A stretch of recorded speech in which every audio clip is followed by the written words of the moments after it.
The bungee jump betrayal. A plunge into the crocodile's maw. Have you ever wondered if the thrill of a lifetime could snap like a frayed rope, hurling you straight into the jaws of death while crocodiles circle below, their yellow eyes glinting in the murky depths of a raging African river? That's the nightmare that unfolded for 22-year-old Erin Langworthy on December 31, 2011, when her dream vacation in Zambia turned into a 111-meter freefall of pure, unadulterated terror. Picture yourself standing on that rickety platform high above the Zambezi River, the spray from Victoria Falls misting your face like a teasing whisper from the gods of adventure. The air hums with the roar of the world's largest waterfall, a thunderous symphony that drowns out your pounding heart. At first. Erin's story isn't just a tale of survival. It's a raw, gut-wrenching reminder that the line between ecstasy and oblivion is thinner than you think. As we unravel every gasping detail, ask yourself, would you leap, knowing the cord might betray you? Stick with me, because by the end, you'll feel the cold grip of that river water closing around your ankles, and you'll never look at a bungee harness the same way again. Erin was your classic wide-eyed backpacker, the kind who scrapes together every spare cent from dead-end jobs back home in Perth, Australia, just to chase sunsets and stories across the globe. At 22, she was a graphic design student with a fire in her belly for life's adrenaline highs. Think safaris where lions prowl just beyond the Jeep's dust trail, hikes up Table Mountain where the wind howls like a banshee, and nights in Johannesburg's pulsing markets, haggling over beaded necklaces under strings of fairy lights. This African odyssey was her crowning glory, a 3-week whirlwind funded by ramen noodles and overtime shifts at a dingy print shop. She'd already ticked off the Big Five on a budget safari in Kruger National Park, where elephants trumpeted like ancient warlords and giraffes stretched their necks toward acacia crowns like living sculptures. Cape Town had seduced her with its ocean views and bohemian vibes, the kind of place where you sip rooibos tea on cliffside benches, watching waves crash against the earth's edge. But Victoria Falls? That was the pinnacle. The bucket list boss level where the mighty Zambezi plummets 108 meters into a gorge so vast it swallows rainbows whole. Erin had dreamed of this for months, pinning glossy brochures to her fridge door back home, whispering to her reflection, "This is it. The leap that proves I'm alive." The day arrived like a fever dream. Crisp December air laced with the tang of wet earth and distant wood smoke from Livingston's shanties. Erin linked up with a ragtag crew of fellow thrill-seekers at the Shearwater Adventures Outpost, a motley mix of gap-year Brits nursing hangovers from New Year's Eve prep parties, cocky American frat boys flexing GoPro cams, and a stoic German couple who'd already conquered Kilimanjaro. The vibe was electric, a cocktail of nervous laughter and half-joked confessions. If I die, scatter my ashes in the gorge. Erin, ever the optimist, bantered back. Nah, I'll haunt the platform. Make sure the next jumper buys me a beer in the afterlife. She shelled out 1,200 Zambian kwacha, about $150 Australian, for the privilege, her hands trembling just a tad as she signed the waiver. That innocuous piece of paper, buried in fine print about inherent risks and no liability for equipment failure, felt like a pact with fate. Little did she know, it was more like shaking hands with the devil disguised as a safety inspector. The bridge itself is a marvel and a monster. A colonial-era steel span flung across the Zambia-Zimbabwe border, 111 meters above the churning cauldron of the gorge. Built in 1905 by British engineers drunk on imperial hubris, it's weathered floods, wars, and the relentless gnaw of time, its rivets groaning under the weight of 50,000 annual daredevils. On this New Year's Eve, the queue snaked like a conga line of the damned. 105 souls had already hurled themselves into the void that afternoon, their whoops echoing off basalt walls slick with mist. Erin was number 106, her stomach doing somersaults as she shuffled forward in her faded hiking boots and a tank top splashed with elephant prints. The instructors, locals with sun-leathered skin and easy grins honed from years of wrangling tourists, clipped her into the harness. It was a bulky affair, neoprene ankle cuffs biting into her calves, a thick black cord coiling like a serpent at her feet, promising to yank her back from the brink. "Trust the gear, missy," the head guy chuckled, his accent a melodic lilt over the fall's roar. "Held stronger hearts than yours." He double-checked the knots, figure eights and carabiners gleaming under the fading sun, and Erin nodded, forcing a smile for her friend Rebecca, who manned the video cam from the edge. Below, the Zambezi wasn't a river. It was a beast, swollen from seasonal rains, its surface a deceptive froth of whitecaps hiding undercurrents that could drag a battleship under. And the crocs. Oh, they were legends in those waters. Nile crocodiles, 5 meters of armored malice, with bite forces clocking 5,000 pounds per square inch, known to snatch hippos like appetizers. Erin had glimpsed a few that morning on a river cruise, their armored backs slicing the current like submarines, eyes half-lidded in predatory patience. But hey, it was vacation. Worry was for wimps. The countdown blurred into eternity. 5, the platform tilting like a seesaw. 4, knees wobbling on the lip. 3, the gorge yawning open like a dragon's maw. 2, wind whipping her ponytail into a frenzy. 1, leap. For that first glorious second, it was nirvana. Free-fall ecstasy. The world inverting in a kaleidoscope of blue sky, green cliffs, and rainbow spray. Erin's whoop tore from her throat, raw and triumphant, the harness taut against her ankles like a lover's promise. Then, the snap. Not the elastic rebound of a textbook dive, but a vicious, heart-stopping crack that reverberated through her bones like a gunshot in a canyon. Time fractured. The cord, frayed from 105 prior assaults.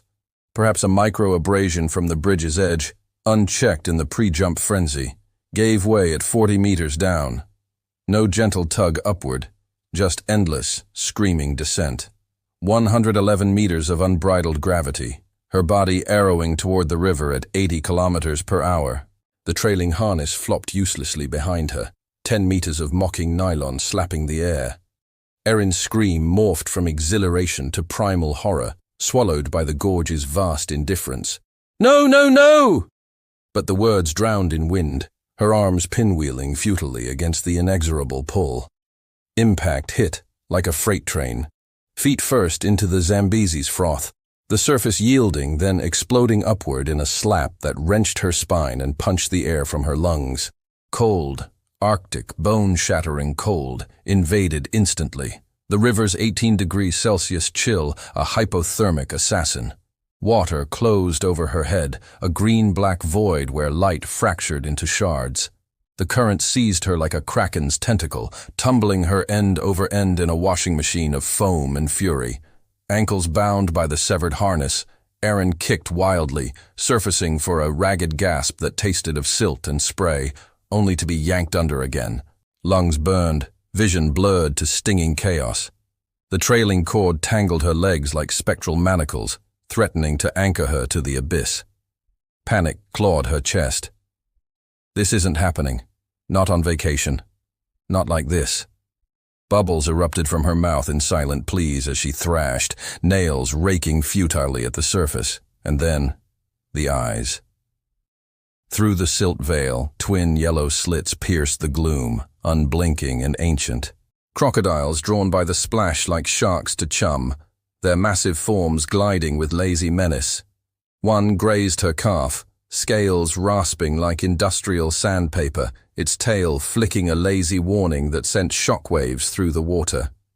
Erin's mind splintered.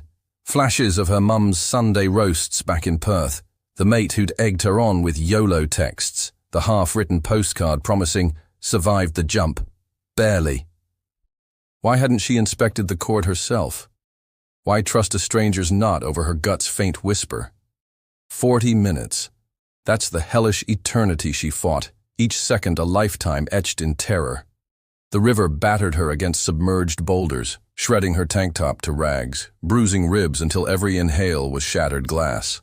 She clawed at outcrops, nails splitting on jagged basalt, whispering fragmented prayers to a deity she'd sidelined for Instagram sunsets. "One more breath, God. Let me hug Mum again." Debris mocked her solitude. Sodden branches from upstream floods, plastic bottles bobbing like tombstones, the flotsam of forgotten lives. Hypothermia crept in, limbs numbing to leaden weights, core temperature plummeting toward the 35-degree mark where consciousness fades. The Crocs emboldened. A second brushed her thigh, jaws parting in a yawn of serrated ivory that could crush bone like twigs. Erin twisted away on a surge of adrenaline, her final burst of fire, and there, redemption. A jagged cluster of rocks protruding from the shallows, slick with algae but graspable salvation. With a guttural roar lost to the rapids, she lunged, fingers gouging mossy crevices, hauling her waterlogged frame inch by agonizing inch onto the Zimbabwean bank. She collapsed, retching lungfuls of river muck, body a canvas of welts, gashes, and blooming hematomas, lungs wheezing like punctured accordions. Rescue wasn't cinematic heroism, but gritty serendipity. A shearwater employee, patrolling the gorge's edge on a hunch, heard her faint cries over the fall's din. He waded in waist-deep, tossing a rescue rope that Erin clutched like a lifeline to sanity. Dragged to the Zimbabwean shore, she shivered through 5.5 hours of bureaucratic limbo. No passport, just a sodden tourist visa in her backpack. Bartering rides across the border bridge in a battered pickup reeking of diesel and desperation. By 11 p.m., Victoria Falls Clinic's fluorescent glare swallowed her. IV drips beeping accusations, doctors marveling at her odds. X-rays painted a grim portrait, fractured collarbone splintered like dry kindling, vertebrae hairline cracked from the impact, lungs partially collapsed from repeated submersion, each dunk flooding alveoli with bacteria-laced Zambezi brew. Antibiotics coursed through her veins like venom antidotes, combating the specter of pneumonia or sepsis from ingested filth. Bruises flowered across her torso in purple storm clouds, cuts wept crimson into gauze. News crews mobbed the ward, branding her the miracle jumper. But Erin felt no divine favor, only the hollow echo of what-ifs, replaying the snap in nightmarish loops. The bungee company brass slunk in, hats in hands, astounded she'd clawed back from the brink. "First failure in 17 years, 150,000 jumps," they stammered, offering apologies and comped rafting trips she vowed never to take. 2 weeks blurred into a haze of physio sessions and psych evals, Erin's body mending under South African sun while her mind wrestled shadows. She boarded the flight home, swathed in bandages, the cabin's hum a mocking echo of the gorge's roar. Perth welcomed her with koala hugs and media frenzy, but the scars lingered. Physical ones fading to silver threads, the psychic ones etched deeper, turning every new snippet of adventure gone wrong into a personal ghost. That postcard? It never got sent, but her story did, rippling through tabloids and talk shows, a cautionary siren for thrill chasers worldwide. Zambia's tourism minister, Given Lubinda, even bungee jumped the span himself in a PR stunt, grinning for cameras to assure the world, safe as houses. But Erin knew better. Houses don't snap mid-plunge. Listeners, transport yourself into Erin's harness for a heartbeat. The winds howl, turning to a death knell. The rivers embrace a watery grave, croc eyes promising eternity in their bellies. Would your final thoughts flash to loved ones, or regrets unspoken? This plunge wasn't just a fall. It was a confrontation with fragility, the brutal truth that vacations, those gilded escapes from the grind, can flip to horror in a cord's frayed breath. Erin's survival? A testament to human grit, sure, but also a slap to complacency. Next time you eye that extreme itinerary, pause, inspect the ropes, heed the whispers. Because the abyss doesn't discriminate, it just waits. And if Erin's freefall has your palms slick with phantom sweat, imagine what's next. A hiker in Peru's emerald canyons, where paradise's buzz hides a parasitic nightmare burrowing into her skull. But that's for later. Right now, Let this tale sink in, heavy as Zambezi silt. What leap have you taken that teetered on terror's edge? Share in the comments. We're all survivors here, stitching stories from the scars. Have you ever returned from a sun-drenched paradise, only to discover that the real horror wasn't left behind but hatched inside your head, with flesh-eating maggots scratching their way toward your brain from a vacation fly's deceitful kiss? That's the insidious dread that ambushed 27-year-old Rochelle Harris in the summer of 2013, transforming her healing trek through Peru's Andean wonders into a personal infestation straight out of a mad scientist's lab. Envision the lush vales of Colca Canyon, twice the depth of the Grand Canyon, where condors wheel like feathered phantoms and terraced fields cascade in golden waves until a single, buzzing intruder turns your ear canal into its grisly nursery. Rochelle's ordeal isn't mere misfortune. It's a visceral warning that nature's smallest assassins lurk in the humid haze of tropical trails, turning souvenirs into squamous nightmares. As we dissect every writhing detail, dare to plug your ears and listen close. Could a vacation memento be gnawing at you even now? Hang on tight, because by the tale's end, you'll swear you hear faint scuttles behind your own lobes, and every fly's whine will echo like doom's doorbell. Rochelle was the epitome of post-heartbreak reinvention, a Brighton hairdresser whose scissors snipped away bad memories as deftly as split ends. At 27, with her laugh a fixture in East End pubs, and her style a riot of pastel highlights and boho scarves, she'd clawed through a gutting breakup 6 months prior, the kind where shared flats echo with ghosts and mutual friends tiptoe around silences. Therapy sessions and mates' nights out patched the cracks, but Peru? That was her Phoenix flight, a solo 2-week pilgrimage bankrolled by double shifts at the salon and foregone Friday fish and chips. She'd always romanticized South America, the Inca's stone-hewn mysteries, the sacred valley's quinoa fields swaying like green oceans, the Amazon's symphony of howler monkeys and iridescent macaws. Flying into Lima on a shoestring, her rucksack bulged with Lonely Planet dog ears, DEET wipes, and a dog-eared journal vowing, "New me, new horizons." The first leg enchanted, Cusco's cobbled alleys alive with panpipe buskers, and quinoa-stuffed empanadas, where she bartered alpaca ponchos from indigenous weavers whose eyes crinkled with secrets older than the Andes. Machu Picchu crowned it, a dawn hike up mist-shrouded ruins, the sun-piercing clouds to gild granite temples, whispering of lost empires and star-aligned solstices. Rochelle perched on a lichen-crusted wall, scribbling feverish prose. Here in the cloud's cradle, I shed the old skin, reborn, unbreakable.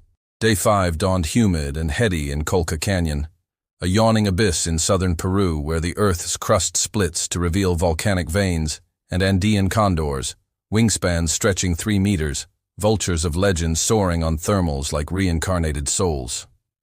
Rochelle, ditching the tour group's paved paths for solitude's thrill, veered onto a goat trail chasing those majestic birds, their shadows rippling over quinoa terraces like omens on canvas.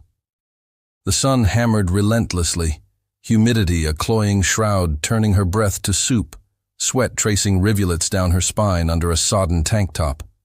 Flies swarmed in biblical fury, fat, iridescent black bodies droning with irritable persistence, feasting on the salt blooming on her skin. One dove for her left ear, a low-pitched whine piercing the lobe like a drill. "Piss off, you little bastard," Rochelle muttered, swatting it away with a curse, feeling only a fleeting tickle, like a stray curl brushing flesh.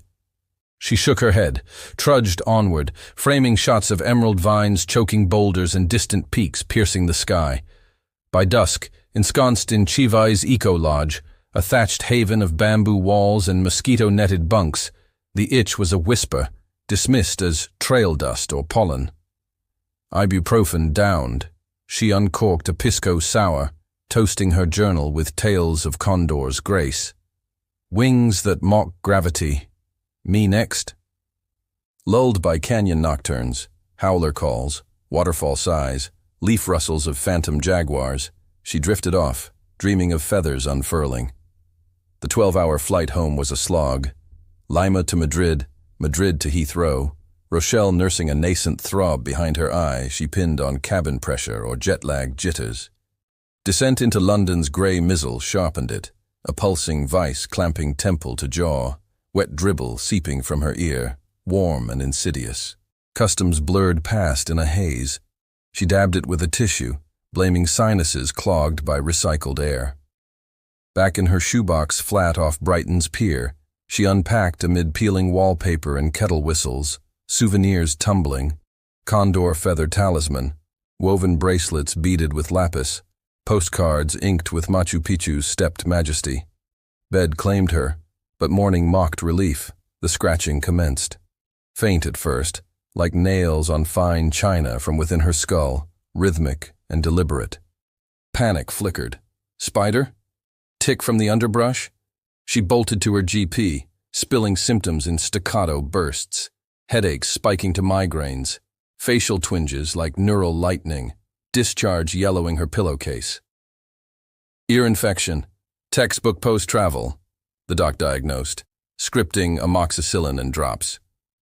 Rochelle dosed dutifully, forcing normalcy, clipping clients' locks while humming Andean flutes, ignoring the burro's insistent Morse code. Nights devolved into torment, bolt upright at 3 a.m., palm cupped to ear, straining for the squelch, the shift, a living morse of malice. Sleep shattered into fever dream shards, flies with corneas like opals, wings droning indictments, larvae wriggling in grayscale horrors. Day 3 escalated the agony, a cranial clamp twisting tighter, discharge now fetid, staining sheets like pus from a plague sore. Desperation peaked. She stormed A&E at Royal Derby Hospital, voice fracturing. "It's moving! Gnawing inside!" The triage doc, eyebrows arched, shuttled her to ENT under stark halogens. Otoscope delving, the specialist recoiled, Christ almighty, summoning a scrum of white coats. The monitor bloomed horror. 8 maggots, pallid rice grain horrors thrashing in grotesque synchrony, segmented torsos undulating in her canal. They'd excavated a 12-millimeter chasm through tender tissue, mandibles like microsaws secreting liquefying enzymes, inching toward the eardrum's fragile drumskin.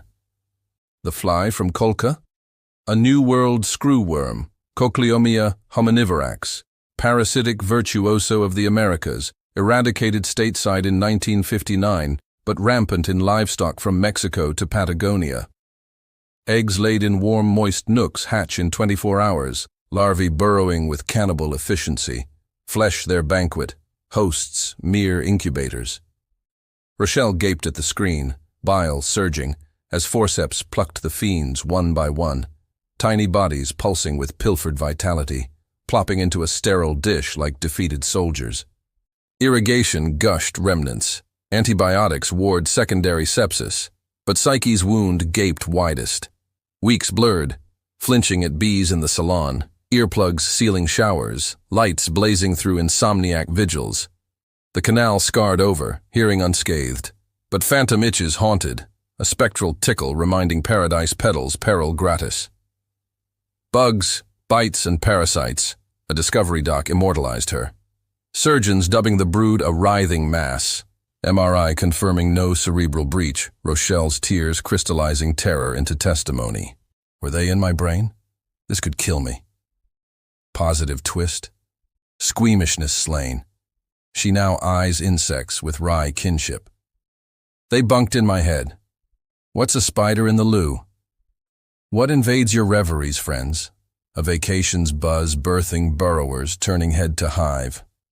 Rochelle's saga screams vigilance. Slather repellent, shoe swarms, heed itches as harbingers.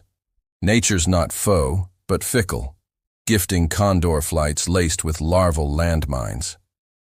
If this infestation has you scratching shadows, brace for abandonment's chill, a midnight bus vanishing into India's black veins, stranding a seeker in predator's playground. But linger here, these grubs gnaw deeper than flesh, etching forewarned into your wanderlust. Have you ever boarded what seemed a harmless ride home through a foreign night's veil, only to watch it dissolve into taillights, abandoning you to the howling wilderness where every rustle hides a hunter and isolation claws at your sanity like monsoon winds.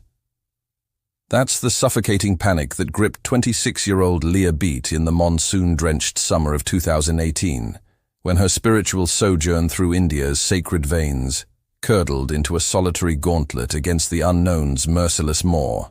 Imagine Delhi's chaotic arteries fading to rural voids, your steel sanctuary lurching away into oblivion, leaving you, a lone Western woman, prey to the peripheral eyes glinting from paddy shadows.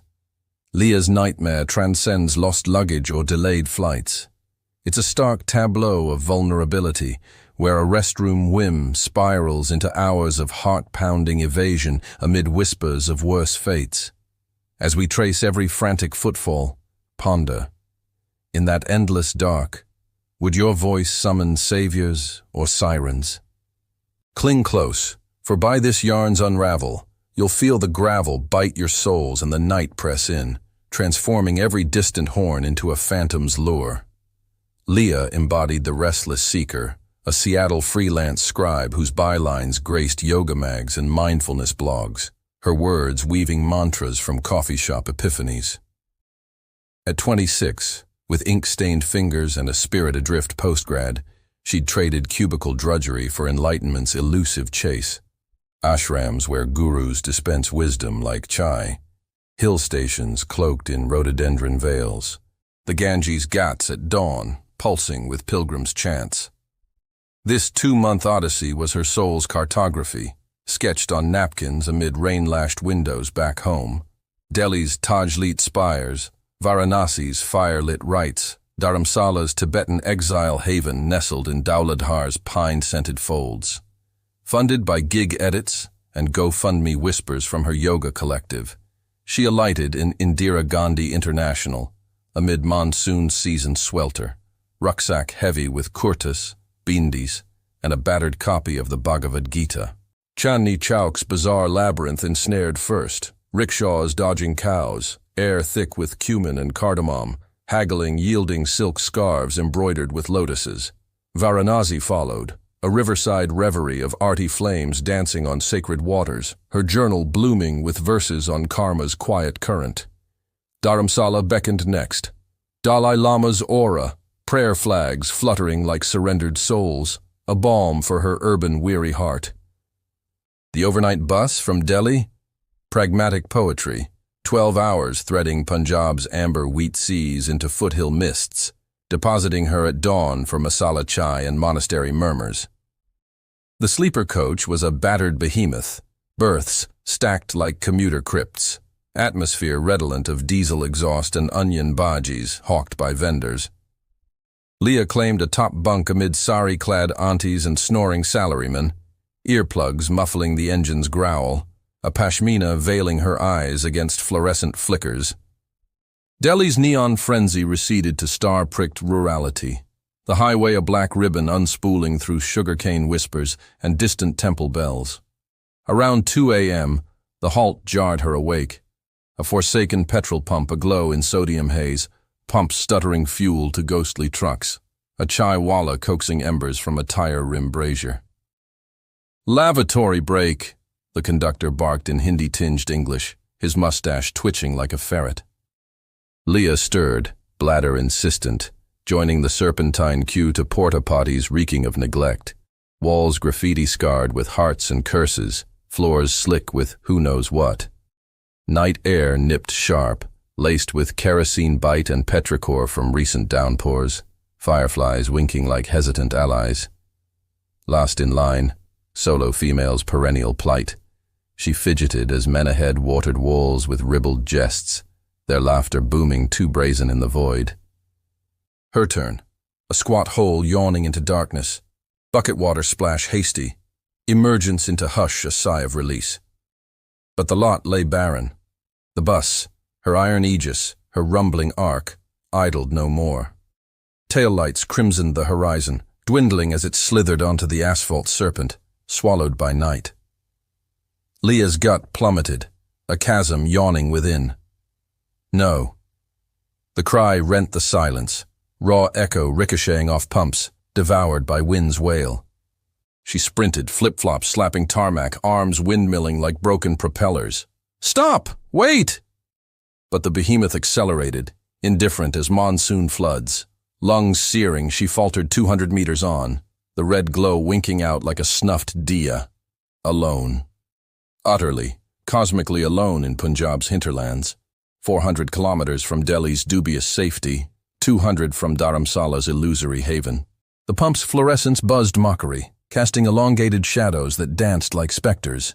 Beyond, fields stretched infinite, sugarcane stalks rattling like dry bones in the breeze.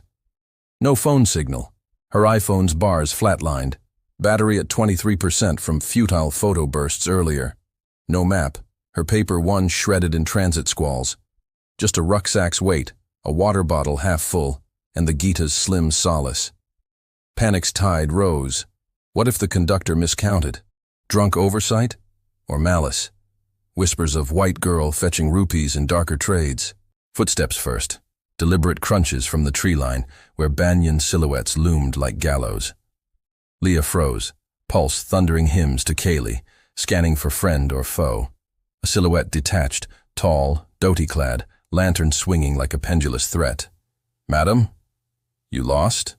His English fractured, eyes gleaming wet in lamplight, breath curried and boozy. Relief warred suspicion. She edged back, stammering, "Bus. Gone. Dharamsala?" He grinned, teeth tobacco-stained, gesturing vaguely. "Far. Come, Chai. Help." But the lilt twisted predatory, his advance closing the gap like a noose. Leah's seeker soul screamed flight, stories of midnight abductions, honor vanishings, the 2012 Delhi horrors flashing in technicolor brutality. She bolted perpendicular, crashing through cane brakes that whipped her cheeks bloody, thorns snagging kurta to tatters. Behind, pursuit, thudding footfalls, guttural Punjabi curses, lantern beam slicing foliage like a scythe. Branches clawed, mud sucked at ankles, her breath's ragged gasps fueling the chase. A barbed wire fence loomed, rural demarcation, rusted and razor-edged. She hurled herself over, fabric ripping, skin parting in fiery lines, tumbling into a ditch fetid with stagnation. Huddled there, fetal in muck, Leah stifled sobs, the world narrowing to heartbeat's drum and distant dog howls. Hours crept, 3 a.m. dark. Isnada, when despair whispers surrender. Headlamp flickers probed peripheries, truckers, poachers, worse, each forcing her deeper into brambles, thorns drawing blood like accusatory needles. Dawn's hesitant blush finally pierced the canopy, gilding dewdrops on leaves like false jewels. Exhaustion clawed, but survival's spur pricked. She clambered out, orienting by the highway's distant hum. Limping parallel through fields, evading hamlets where early risers might misread her disheveled flight, Leah bartered passage on a milk lorry, driver's wary nod yielding a cramped cab reeking of curdled gallons. 8 bone-jarring hours to Pathankot, then a local to Dharamsala's foothills, arriving noon adrift, sun a merciless inquisitor baking wounds, salt-stung. Monastery doors parted like reluctant petals. Lamas in saffron robes brewed ginger tea, their calm a balm to her frayed edges. "The road tests the seeker," one murmured, binding gashes with herbal poultices. But Leah's journal stayed blank that night. Words failed the void's vastness. Back in Seattle, therapy unpacked the trauma. PTSD's grip and traffic's growl, solitude's savor soured to suspicion. Yet resilience bloomed. She channeled the abyss into essays on Wanderlust's wild underbelly, advocating women's solo safety nets, buddy apps, GPS beacons, gut trust as gospel. India's allure endures, tempered, future treks with guides, not ghosts. Listeners, envision that abandonment's bite, the bus's betrayal, pursuit's hot breath, night's infinite ink. Would you scream for aid or slink to shadows? Leah's vigil underscores, vacations veil vulnerabilities, but vigilance forges victors. If this stranding stirs your nomad nerves, steel for the wild's whisper. a family's cabin idyll shattered by axes in the pines. But savor this solitude's sting. It's the silence before the storm. Have you ever escaped to a woodland retreat, axes gleaming in firelight for cozy chops, only to have those same blades turn on your kin in a frenzy of blood and betrayal, transforming holiday hearth into a slaughterhouse of screams and splintered bone? That's the crimson cataclysm that devoured the Russell family on July 9, 1996, when their idyllic ramble through Kent's whispering copses erupted into a hammer-wielding horror that left a 9-year-old orphan amid the underbrush's indifferent hush. Envision a sun-dappled path fringed by ancient oaks, the air sweet with bluebell breath, until a phantom assailant materializes, tool of toil twisted to tool of torment, raining blows that echo like thunderclaps in a fairy tale gone feral. The Russells' tragedy isn't folklore fluff. It's a brutal etching of domestic idyll inverted, where vacations veil wrens to reveal violence's voracious grin. As we hack through every hemoglobin-splattered stroke, query your core. In Paradise's precincts, does safety's illusion blind us to lurking lunacy? Grip firm, for by this chronicle's close, you'll taste the copper tang of fear in the forest's exhale, and every twig snap will summon the specter of that savage swing. The Russells were suburbia's snapshot. Lynn, 45, a pillar of poise with her auburn bob and account's ledger precision. Sean, her steadfast spouse, a haulage hand whose calluses cradled tenderness. Daughters Megan, 6, gap-toothed imp with pigtails askew, and Josie, 9, budding bookworm clutching Enid Blyton tomes like talismans. Theirs was a tapestry of tame joys. Sundays at St. Mary's pews in Chillenden, barbecues where sausages sizzled to laughter, drives in the Vauxhall Cavalier to coastal picnics where waves whispered secrets to pebble beaches. July 1996 shimmered promise. School holidays unfurled, and Lynn plotted a simple sortie to their gypsy caravan on Wadhurst's fringe, a tin-roofed haven amid orchards where elderberries blushed ruby and wood smoke curled like lazy genies. It was meant as maternal bonding. Lynn and girls foraging blackberries for pies, Sean toiling nearby on a borrowed plot, his hammer fashioning a trellis for climbing roses. The site, a pastoral pocket off the Pilgrim's Way, evoked pastoral idyll, meadows stitched with wildflowers, hares darting like punctuation in grass paragraphs. Lynn packed hampers, jam sandwiches crustless for tiny hands, Tizer fizzing amber, a tartan rug for lolling. "Our little adventure," she trilled, kissing Sean's stubbled cheek. He grinned. "Back by tea. Mind the nettles, loves."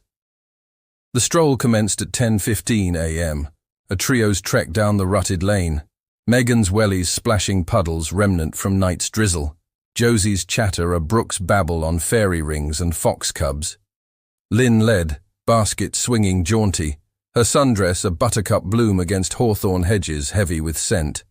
The path narrowed to a copse, ancient ash and hazel weaving a green cathedral, sunlight lancing through leaves in stained glass shafts. Birds trilled vespers, wrens and warblers in counterpoint, oblivious to the omen etching shadows long. At 10:45, Sean glanced at his watch from the plot 200 yards off, brow furrowing at their tardiness. By 11:15, unease gnawed. By noon, dread dialed police. Wife and girls missing, last seen toward the caravan. Officers mobilized, cordons snaking through undergrowth, but the wood held its breath, secrets sodden in dew-kissed ferns. Discovery shattered noon.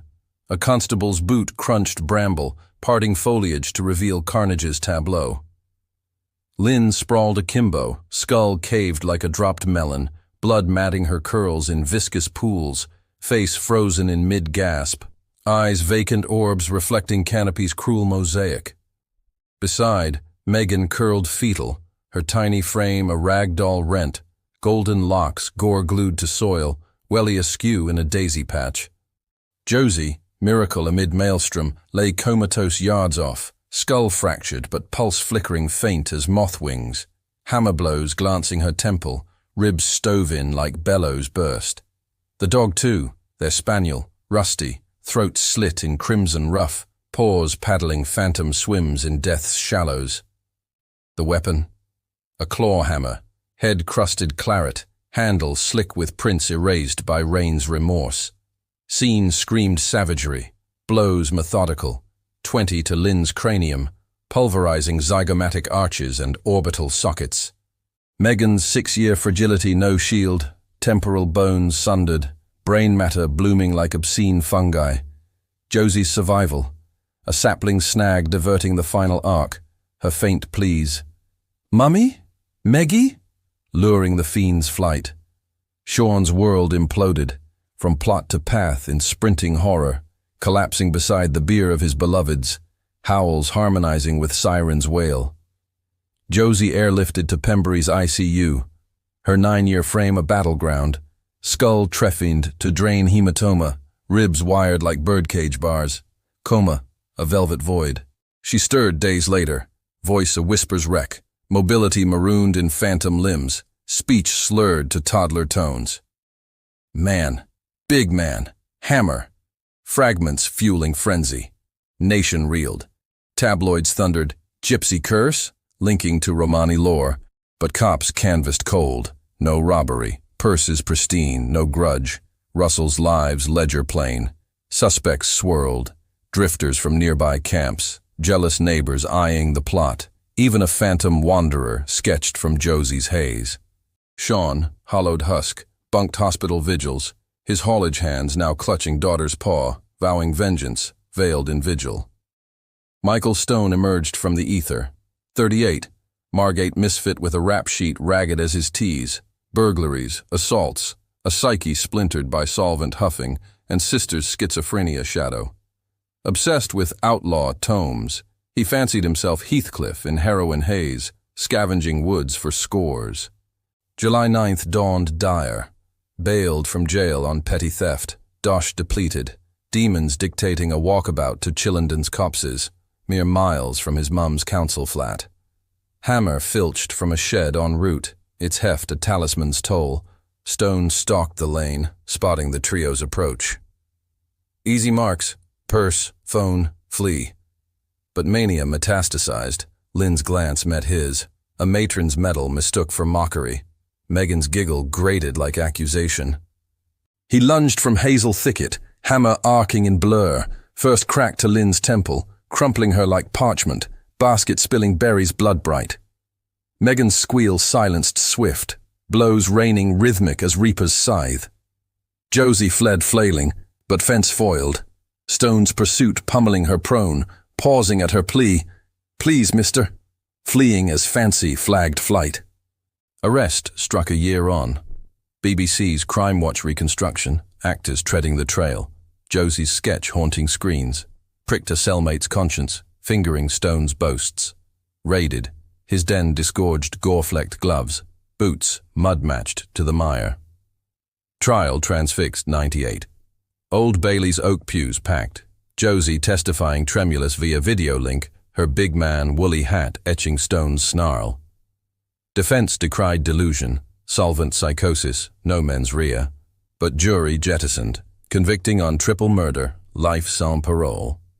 Appeals avalanched. 2001 overturn on snitch perjury, a lag's lie for leniency. Retrial reaffirming guilt, 06, parole bids battered back. Josie, Phoenix from Pyre, clawed to Cambridge classics, her memoir Ghost Girl, a gut-punch gospel on grief's grind. Sean soldiered solitary, remarrying to a widow's warmth, but Chillenden's cops claims Christmas is empty, echoes of laughter lost to leaves. What woods whisper your warnings, wanderers? A hammer's hush in holiday's heart, kin carved from calm. The Russells' rupture roars, retreats risk rupture, vigilance vacations vow. If this carnage chills your cabin cravings, reflect, nature nurtures, but neglect invites nightmares knock. You've braved 4 fables now, which scars deepest? These vacations veils veil vipers, heed or haunt the headlines.